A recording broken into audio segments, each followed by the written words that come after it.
नमस्कार, श्रेया किचन मध्ये तुमचं स्वागत आहे। मी आज बनवणार आहे अंड्याची भुर्जी। त्यासाठी लागणारे साहित्य: बटर, 2 अंडी, कोथिंबीर, कांदा, टोमॅटो, हळद, मीठ, लाल तिखट, धना जिरा पूड। प्रथम 4 चमचे तेल आणि बटर मी टाकलेलं आहे कढईमध्ये। आता तेल गरम झालं की मी टाकणार आहे कांदा।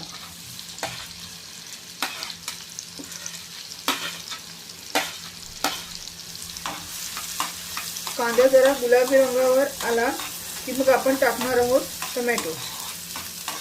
कांद्याचा गुलाबी रंग आलेला आहे, त्यानंतर मी टाकत आहे टोमॅटो। थोडीशी कोथिंबीर।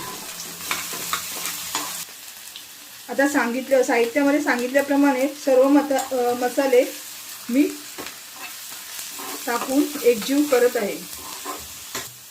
मसाले सगळे टाकून झालेले आहेत। आता आपण अंडी फोडून टाकणार आहोत।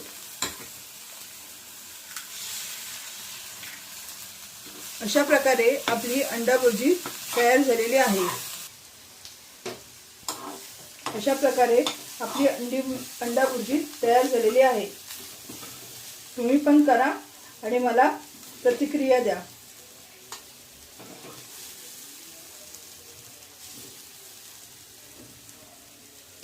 वरून थोडीशी कोथिंबीर।